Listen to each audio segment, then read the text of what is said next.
Welcome to another episode of the CPG Guys podcast. Our co-hosts, Sri Rajagopalan and Peter V.S. Bond, explore how brands and retailers engage with consumers online, in-store, and everywhere in between. And now, here are Sri and Peter.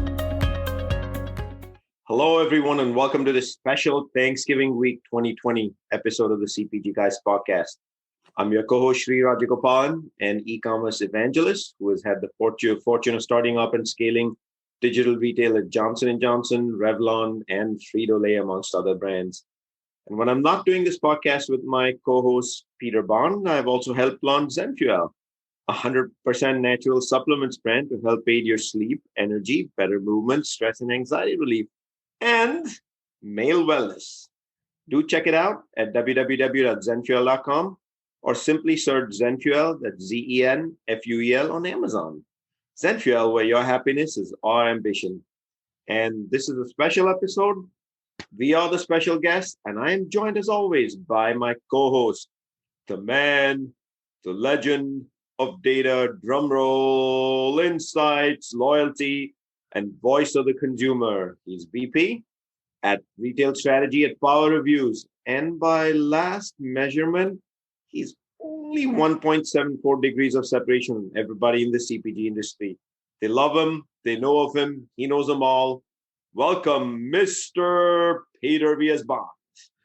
Sri, thank you. As always, such a pleasure. You are the green beans to my cream of mushroom soup. You're the cornbread in my stuffing, bourbon glaze on my baked ham. We go together, and Thanksgiving, we're here. We're ready to celebrate. Let's have a great episode, shall we, old friend? Indeed. And what a pleasure this has been doing this with you in 2020. You know, we started this again in April. This was supposed to be fun, a conversation. And here we are, 50 episodes in. Who would have thunk, right? I mean, seriously, this was just something to keep us occupied. And I think we're amazed, but we're not amazed. We chose a topic that we thought there was a niche that no one was addressing. And we jumped into it, and it seems to resonate with so many people. We've got a LinkedIn page with thousands of followers. We're getting hundreds and hundreds of downloads every week. We've built a huge community. We created a LinkedIn group called CPG e-commerce. This is really resonating. People seem to take to it. I think we've found something, and I think it's probably because we just love doing it. It's our passion. That, Peter, when you talk about a topic that matters, yeah, people actually engage in conversation. So let me remind the audience, you can find all of our content, our audio podcasts on 15 plus platforms, a YouTube channel that includes playlists from our profit series, our retail series, and our women's leadership series that we conducted in October, and so much more. All you got to do is open up your browser and type CPGGUYS.com. We asked, you responded. Part 2 is actually here, Peter. Yep. And a couple of weeks ago, we took a vote on what's the next area y'all want us to focus on. Y'all is my Texas twang, by the way. And this is I'm Southern too. I grew up in Southern Canada, so that's absolutely. I can twang too. I got to hear your y'alls. I got to hear y'alls. Y'all. From Peter. There we go. He's practicing. He'll get there. He'll join me soon. We asked, you responded, and what you've asked us for is to do a deeper dig into e-commerce insights and analytics. So thank you for all the votes. It was quick. Within the first couple of days, we had our answer, and it's pretty clear that's where we need to go. Our CPGGuys.com series, the focus in January 2021 is going to be insights and analytics in the e-commerce era. And we're going to do this with a special guest that we will name very shortly. So look out for that. We are actually getting ranked punditry from the industry. How about that, Peter? Any thoughts to add on that one?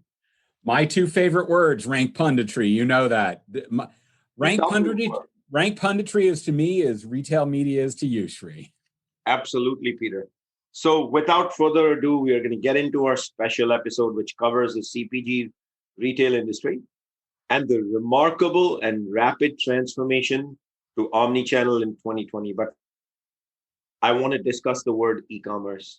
I, like you, Peter, both of us have grown up in a world of the business model where practically every brand's P&L, supply chain operations, efficiency, everything was built around delivering bulk product into the warehouse of a redistributor, aka a retailer.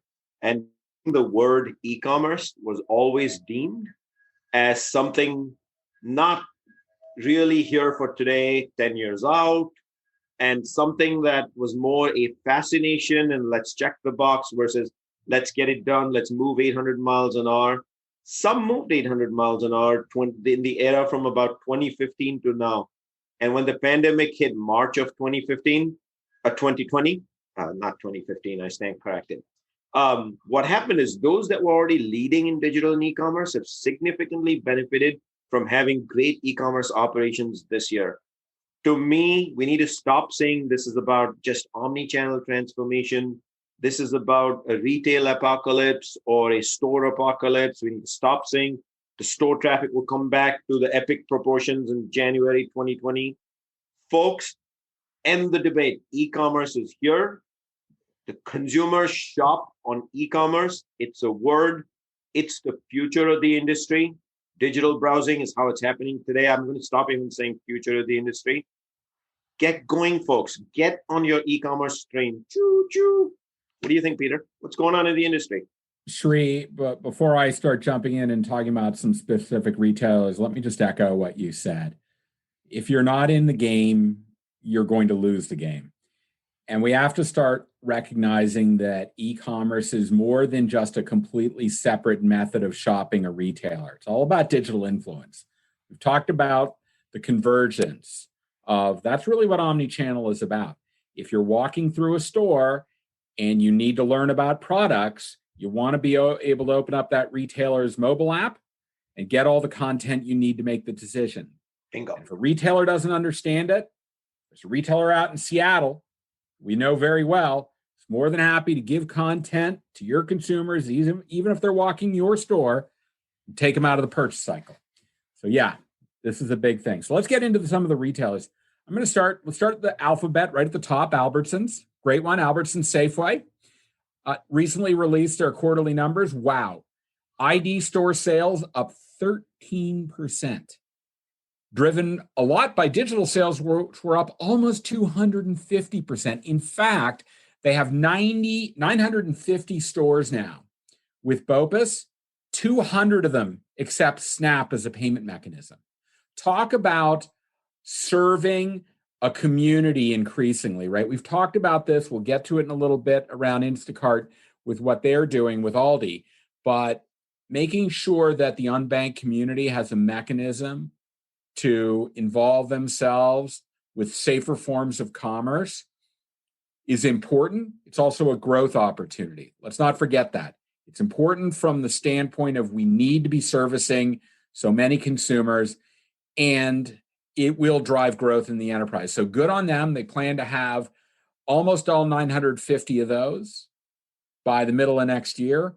And meanwhile, while they're doing that, they're going to grow their footprint from 950 to almost 1,600 stores with buy online, pick up in store. BOPUS, buy online, pick up at curb. Call it what you will. There are a lot of different terms. What it really means is you buy it online, you drive to the store, they put it in your car, and off you go. But Albertsons really knocking it out of the park. They are hitting home runs out in Boise and Pleasanton right now. So Albertsons, let it be recognized as the first one on this special Thanksgiving week 2020 episodes of the CPG guys. Peter and I are putting out where we're calling them out for the amazing digital transformation they have undertaken in the past few years and have done a service to the consumer in 2020 of having, like you said, BOPUS in every store that they actually 16. Yeah, Shri. And as we've talked about Albertsons, one of the other ones I briefly mentioned with Instacart. What's going on with them? Let's jump right into Instacart, right? I remember talking to Neelam from Instacart way back in 2011, 2012, when they were just about getting warmed up and started. A lot of rhetoric, 5 years building up after that, 6-7 years after that. It's a concierge shopping mechanism. Brands are not going to adapt it. It's extra expensive. Instacart actually did an amazing thing for the brand community, which is they built in the premium of servicing, aka the cost of shipping, fulfillment, pick packing, etc., into the price of the product, and also was done very intelligently as well as very sophisticated. The consumer knew they were paying more, they were getting trained, while at the same time it was invisible to brands, and the system was perfectly done. To me, if I could roll back, I would tell everybody back in 2012, 13, jump on Instacart. But what's going on in 2020? Instacart has moved from a nice to have kind of concierge service for those who are willing to pay more to it's now an institutionalized word in the CPG retail industry. I want to just call out some examples of who you can shop at with Instacart and where I live in New York City. And while New York City is not representative of the whole country, I'm just going to call out some retailers. Best Buy. Best Buy has Epic Click and Collect. The Disney Store. What does it have to do with grocery? Wegmans. I know that's your favorite, Peter, because whenever Peter drives to New Jersey, he cannot wait to go into the Wegmans store. Shree, I drove Saturday morning. I got up at 5 a.m. and I drove an hour to Harrison, New York, so I could do my Thanksgiving shopping Wegmans. At Wegmans. That's how loyal I am. And I know I'm not alone. They have a phenomenal store. I join you in that journey. I want to come back to Aldi because you mentioned about the special relationship with Aldi. To me, that relationship with Aldi is an enabler for the middle and lower income families to be able to take unbanked particularly. Unbanked is the right word here. And thank you, Instacart and Aldi, for enabling that. We want to call it out. Key food in New York. How about Costco? Costco stores have been incredibly busy with traffic in the last few weeks and months of the pandemic. And then there's CVS, there's Petco, there's West Side Market, there's Eataly. Are you familiar with Eataly? I remember a guy who used to be an owner of Eataly. We don't mention him anymore. And the world famous, New York famous Western Brief. And as of late, Lindt Chocolates and the epic beauty and skincare retailer, Sephora. Let's not forget their West Coast test with Walmart. Absolutely. Seven. Hold on, I got to hold up an extra foot here because I only have 10 fingers. 7-Eleven. Wow, what a big one. And the list I gave is a microcosm of the partnerships Instacart has. Scratching the surface. To me, if you're a retailer, do you need to create a home delivery service from scratch on a wafer thin P&L? This is a partnership made in heaven. And I want to remind our listeners that this partnership was covered in episode 26 of the season 1, 2020 by you and me, Peter, where we had Josh Ryder, the head of brand partnerships at Instacart. So brands, if you want to learn more, rewind back, just go to the Apple CPG podcast, listen in to episode 26, and you can learn a whole bunch more. While I discuss Instacart, Epic, here for a lifetime, Peter, let me flip it over and tell us a little bit about what's going on north of the border, because there is an epic e-commerce transformation taking place that often here in the US we haven't noticed. Well, you may not have noticed, Shree, but I have. But then again, I'm a Canadian and all my family lives north of the border. Let's talk about Loblaw.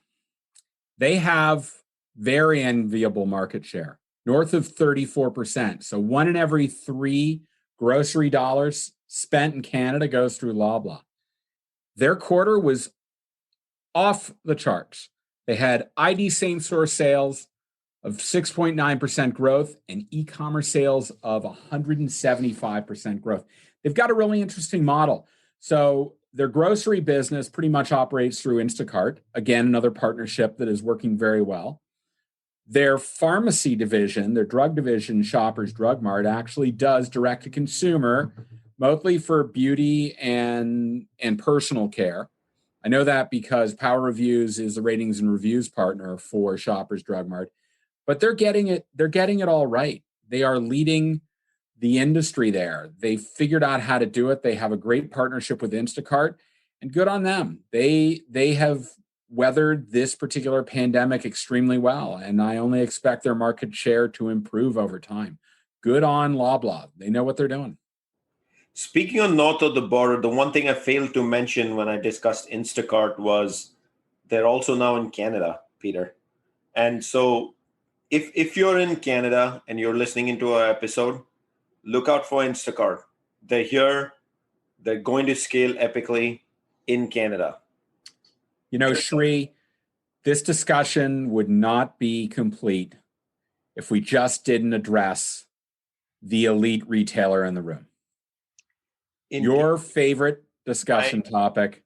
Tell me about what's going on down in Bentonville at this little place called Walmart. My favorite retailer that I believe is built for tough times, easy times, fun times, harsh times, and why I call them the most elite retailer on planet Earth, with a store footprint that crosses 4,500 stores and is within a 5-mile radius of what I publicly is often shared as a rhetoric as every household in America. This episode will be remiss if we didn't recognize the rapid omni-channel transformation of Walmart. The day I found out Janie Whiteside took over as Chief Customer Officer for Walmart is the day I knew this journey was well on its underway. And you know, we were supposed to have a top to top with Walmart in January that ended up getting postponed, unfortunately. But the message was clear back in January. This is pre-pandemic, Peter. Omni-channel is the future for this retailer. So things that I observed in 2020 that I think are differentiators, the fusion of all the multiple apps Walmart had from a consumer perspective for shopping into one app where you can do grocery as well as durables, as well as general merchandise. The epic arrival of the Walmart Media Group. That seed was planted well last year. And a reminder to our listeners, we actually spoke to 2 people from Walmart, specifically on the Walmart Media Group side and the partnerships you can execute with them, with Matthew Smith, who is a leader for the Walmart Media Group in both the pharma as well as the beauty and skincare side. That was episode 43, Peter. And not only has Walmart Media Group arrived, but they're enabling brand partnerships for click and collect in every store with a 4,500 plus store footprint.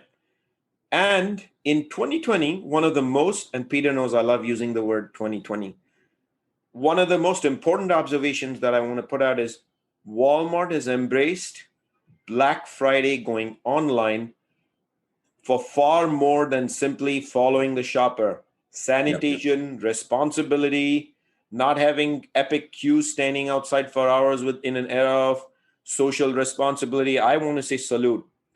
Yeah, they're not opening their stores on Thanksgiving. Thank goodness that they've reversed that trend. Salute from the CPG guys. And then a couple more stats I want to throw at you, Shri.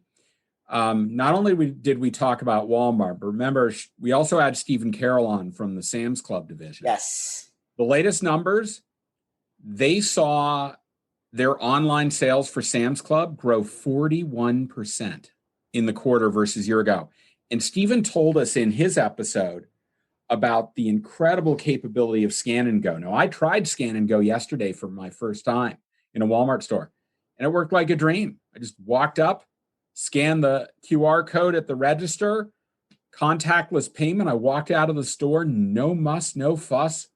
Wow. Between that and Walmart Plus and so many more things that they've got going for them, sky's the limit for Walmart. Stephen Carroll, you are always welcome on this show anytime you want to come back. And thank you for educating us on the Sam's Club journey. I personally did not know the journey of Sam's Club's omni-channel transformation until Stephen got to us. So that's episode 44 for our listeners. Shame on us, Shri, that we didn't understand it. We're so grateful that he helped bring that knowledge to us. Episode 44, week of November 16, just a reminder. I want to just point out one last thing, the numbers. 79% growth in Q3 in e-com, 97% growth in Q2. And I want to call out my friend who's helping the internal journey of transformation, connecting merchandisers with the Walmart Media Group. We had her on from Walmart right down there in Bentonville, Whitney Cooper in episode 40, if you want to take a deeper dive. But Peter, that's Walmart.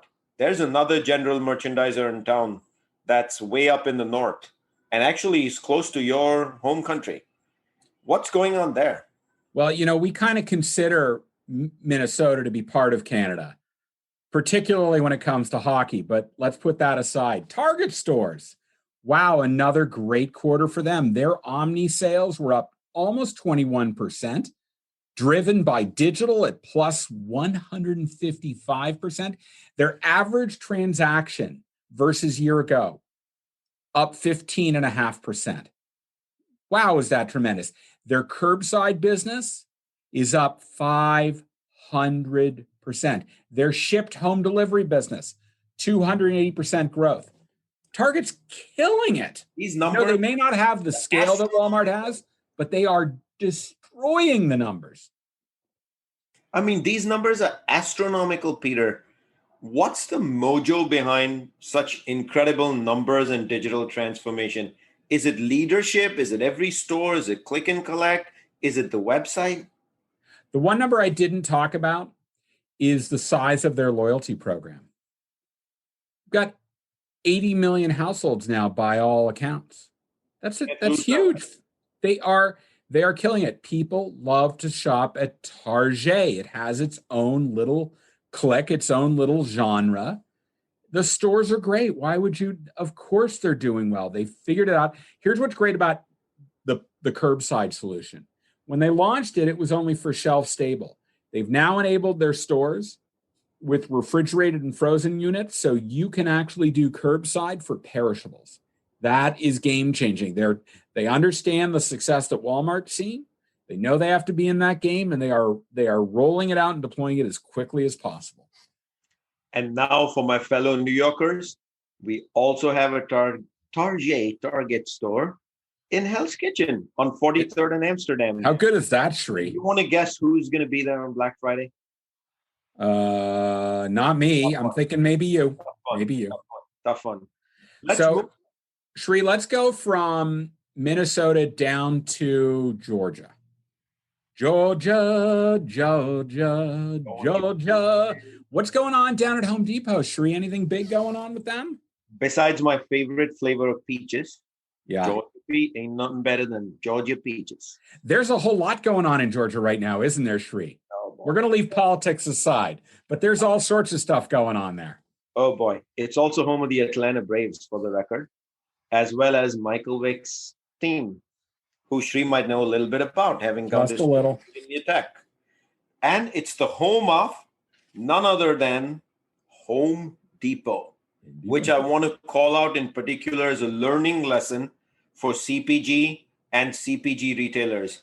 And that is, when I was shopping for home construction projects in work I do down in Texas when I lived there in 2011, I was shopping click and collect on Home Depot. And I could literally create an order of 30, 40 things on a home makeover, redo, a kitchen, a bathroom, all the way from faucets to flooring to tiling, color palettes, the type of tiles in one transaction, Peter, in 2011. Wow. That retailer is Home Depot. And if you look at their Q3 sales e-commerce, or you just look at net revenue in general, net revenue is up 23.2% year over year in Q3. Net revenue for the retailer. Shri, people are sitting in their houses. They can't go anywhere. They want to do something useful. So what are they doing? They're doing renovation projects. Absolutely, Peter. And by enabling click and collect, they have helped people get over the fear that when you want to embark on a project, you got to walk the floor.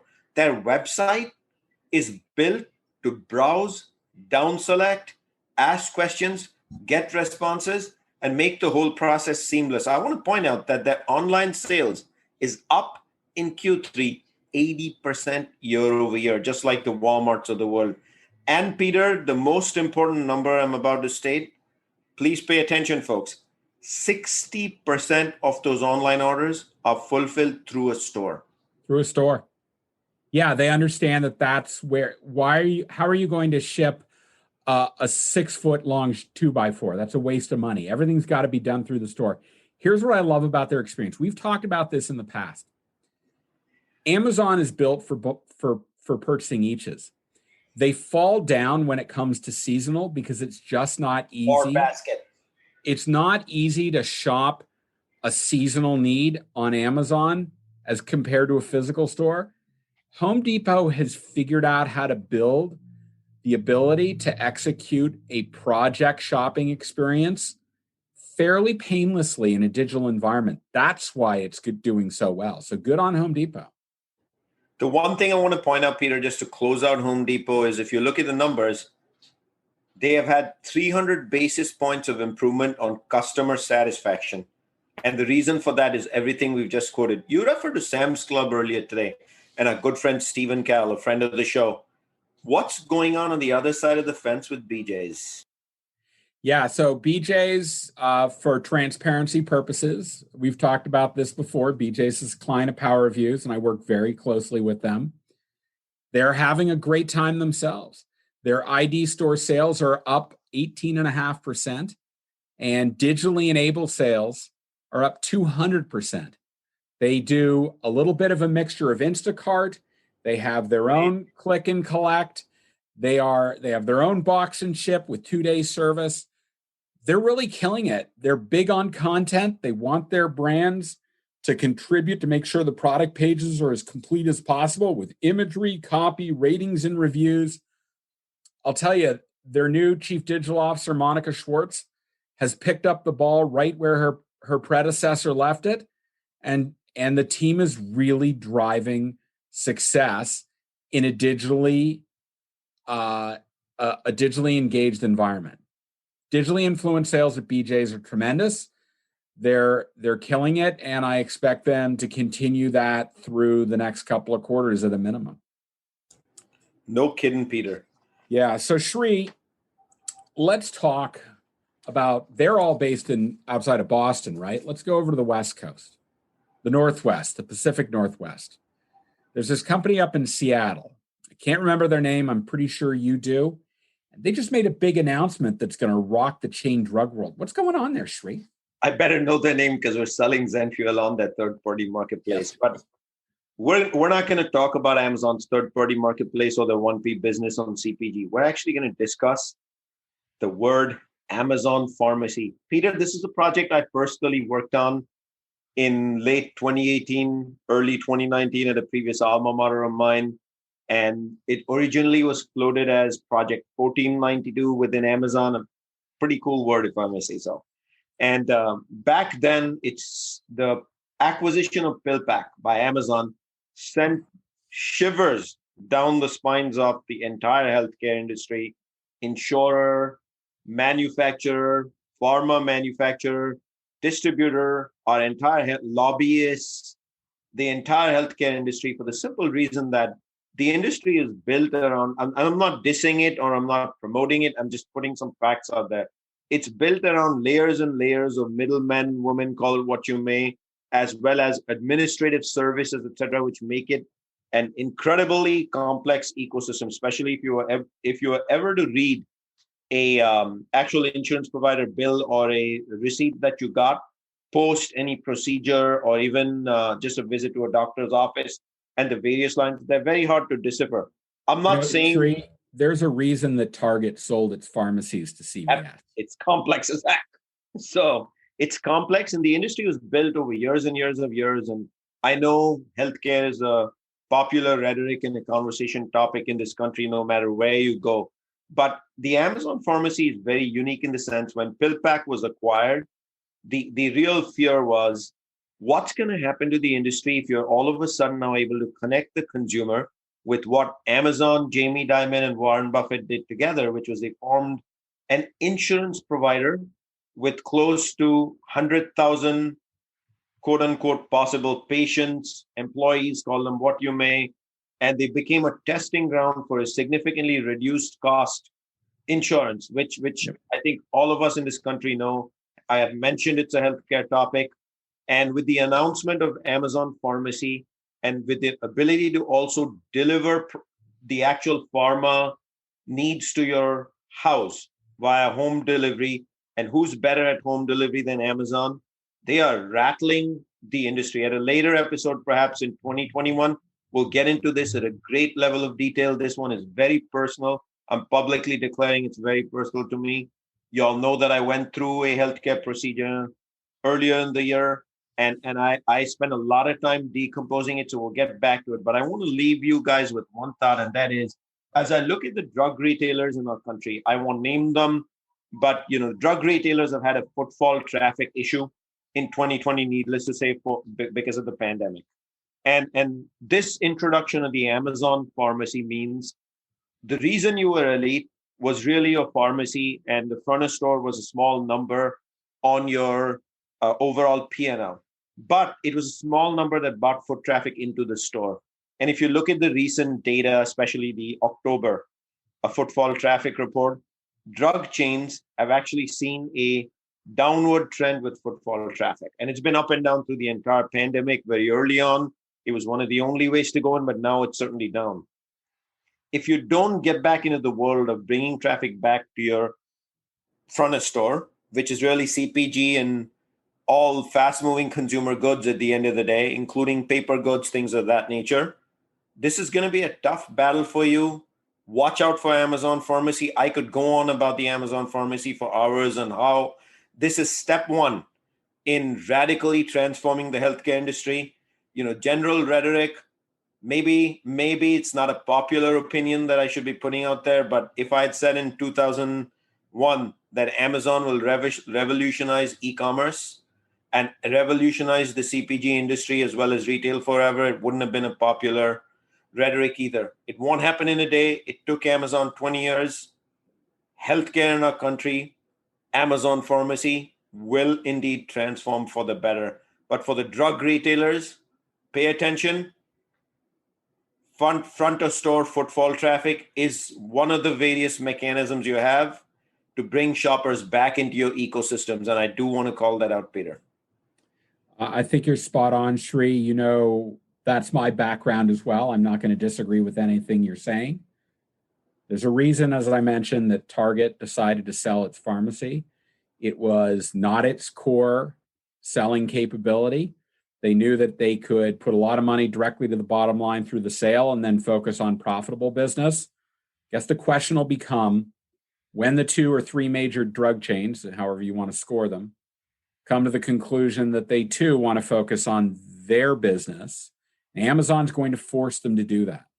Yeah, Peter, the part that worries me a lot is I've studied this area, having spent time in it, so I can go very deep in this space. What worries me is this knowledge has existed this seed was sowed in 2014. This seed was activated with the PillPack purchase back in 2018, January, or late 2017, perhaps December. And like e-commerce, the rhetoric is, we'll wait and watch. It's going to go away. It's not a big deal. It's an epic earthquake for healthcare. Shri, you've seen what CVS is doing with health hubs. They're adding ophthalmology. They're adding audiology. They're adding all these other primary care types of services. Do you think they're knocking out the back wall and making room for and building whole new facilities? No. They're cutting down on the floor size of CPG space. There's a change going on. I know. All right. We've belabored the pharmacy situation long enough. Let's tune to something else, Shri. Peter, I would love for you to touch upon a fun topic. And we had the chief operating officer from Drizzly a while ago, and we chatted with Kathy Lewinberg. Yep. There is another e-commerce retailer well known as Bevmo. And recently things have been going on. What's been going on with them? Well, Bevmo actually, so it's a California-based alcohol retailer. They are brick and mortar. They're part of the Drizzly network, but they just got acquired by this little Philadelphia startup called GoPuff. Now, a lot of people our age aren't familiar with GoPuff, but Gen Z and millennials, they certainly are. I was actually in their office in Philadelphia, March 7th of this year, trying to strike a relationship for beauty and skincare with my alma mater. Yeah, I got to tell you, they are growing like crazy. They have a very different model. Whereas Drizzly has a marketplace, and necessarily so because of the 3-tier system, where it's the responsibility to a degree of the manufacturer, the retailer to deliver. GoPuff's a little different. They use dark stores, or what we would call a warehouse instead of fulfilling out of a store, and they're delivering convenience type products, snacks, beverages, ice cream, beer, all that stuff. And they started in Philadelphia and they've gone nationwide. And now they've gone and acquired an enormous, probably the second largest non-state owned alcohol retailer in the country behind Total Wine and More. Yes, sir. And what does that mean? Well, it means that they're about to shake things up. Why? Because I mentioned you, Bevmo is part of Drizzly's distribution system. How's that going to change? What's going to go on? This is an enormous piece of business. It's going to shake up 7-Eleven and 7 Now. It's going to shake up Drizzly. It'll have an impact on Instacart. You know what, Sri? We're very close to getting a C-level person from GoPuff to join us. We'll have more on that shortly. But I think getting a foundational understanding on who these guys are, what they're doing, and where they're going will be extremely interesting to our audience. So stay tuned. We got more to come. Thank you, Peter. Thank you also earlier for correctly pointing out that Bevmo is a brick and mortar retailer that actually is e-commerce enabled through the Drizzly network. Yeah. So I also want to call out my friend Yves Le Breton here for actually taking me to GoPuff and introducing me to them back in March. So Yves, thank you. And one other thing with GoPuff, you folks know at GoPuff, you're always welcome on the show. And like Peter said, we're looking forward to a senior person from y'all coming over to our show and chatting with us, and as well as educating brands on what the possible partnerships could be. So that's a wrap for this episode, but let's summarize it, Peter. So I think we started this episode by clearly calling out the word e-commerce. It's okay to use it. You don't have to say omni-channel. You don't have to say digital visibility. You don't have synonymous. You don't have to keep saying the in-store model will bounce back. Pay attention to the word e-commerce. Staffing is up left and right. People are hiring for leadership in e-commerce roles. Our good friend Adam Rose and Suzanne Cretal, recruiters in this space, and they've been on the show. They've been kind enough to come on the show and talk about e-commerce recruiting. And sure enough, we'll have a few more talent management agents, agents being in the entertainment world as well. I use that word, but talent management leaders come here and talk to us about that as well. Digital shopping is the way forward, and stores that have a large footprint are going to be clear winners here because each one of them is a fulfillment warehouse. And one of the things we didn't do today was really get into the world of super regionals, but I want to call out several of them. I'm going to just give 2 or 3 here in the interest of time. H-E-B, Meyer, Wakefern, aka the ShopRite parent company. You guys were talking to me in 2012, 2013 at NACDS and via conversations on how to enable drop shipping in 2013. You guys are already born elite, folks. And there are so many others of you in super regionals who are doing this so well and have the advantage of a store footprint. And we also want to quickly recap. Today we talked about Albertsons. We got into the world of Instacart. Then we talked about our friend up in the north, Loblaws, and one that Peter has shopped in many, many times in his life. No episode on transformation and epicness would be complete without calling out the elite retailer Walmart. Then we jumped over to another general merchandise of fame, Target, construction and Home Depot, and why they're winning, followed by another club retailer, BJ's. We called out Sam's and our good friend Stephen Carroll, and how the world of healthcare is about to be transformed with Amazon Pharmacy. Finally, wrapping up, announcing that hopefully soon we will have someone from GoPuff come talk to us about all the wonderful things going on there and their acquisition of Bevmo. And Peter, any summary thoughts from you? First, Sri, let's talk about it's Thanksgiving. So let's talk about what we're thankful for, right? Yes, sir. I'm certainly thankful for my friendship and partnership with you. I think we've created something very exciting. I'm thankful that what we've created is resonating with our audience. I want to thank every single one of our guests, starting with John Jessup at Reputation Studio, Brian Gildenberg, who really kicked off a big series, and then of course, the legendary Anil Agarwal from Shop Talk. And from there, it just exploded. We've had so many great guests willing to talk to us about consumer engagement, the digital world, the omni-channel, all of that. I'm just incredibly grateful that we're on this journey, that it's continuing for us, that this business, in spite of a horrible pandemic, we've been able to find great bright spots and innovation continues. So for all of that, we're incredibly grateful. Shri, your thoughts? And Peter, what I want to share back with you is what a lot of our listeners don't know is we started this show in April of this year, 2020. But this show was actually the baking process began summer of last year. Yep. I am incredibly thankful that when I reached out to you summer of last year, you actually took a trek to meet me in downtown Chicago. And I was at a conference and a business meeting, and you came down, we chatted, and we said, we're going to do this at some point. Here we are 50 plus episodes in with a lot more to come from the book. So thank you not only for showing up that day, but also for doing this week over week and for the epic friendship which has standed the test of time and all the idiosyncrasies I bring to the table for you. And I want to thank all our listeners for the love you've shown us. The CPG guys here would be meaningless without your participation. Yep. Thank you for doing that. Yeah, Shri, I feel like I've known you 20, 30 years. Oh, wait, I have. But it feels like we've been that connected for that long. So I'm really grateful for that. And as Shri said, we want to thank our audience. We're incredibly grateful for this. We love your feedback. We want this podcast to be responsive to your needs.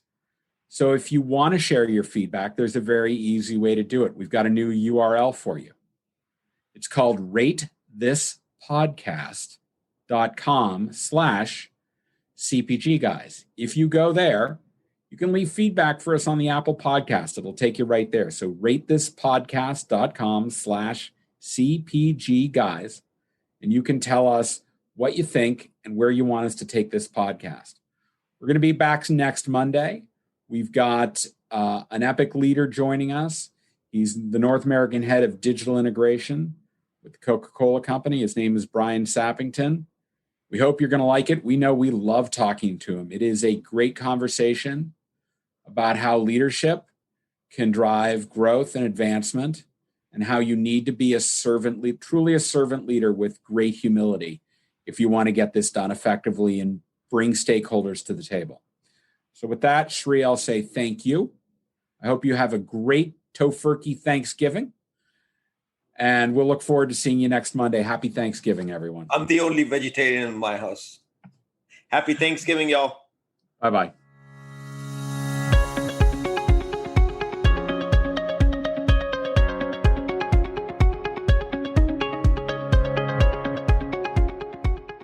The content in this podcast episode is provided for general informational purposes only.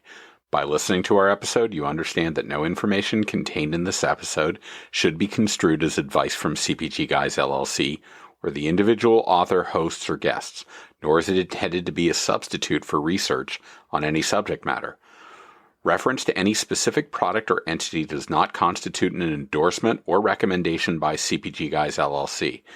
The views expressed by guests are their own, and their appearance on the program does not imply an endorsement of them or any entity they represent. The views expressed by CPG Guys LLC do not represent the views of their employers or the entity they represent. CPG Guys LLC expressly disclaims any and all liability or responsibility for any direct, indirect, incidental, special, consequential, or other damages arising out of any individual's use of, reference to, or inability to use this podcast or the information we present in this podcast.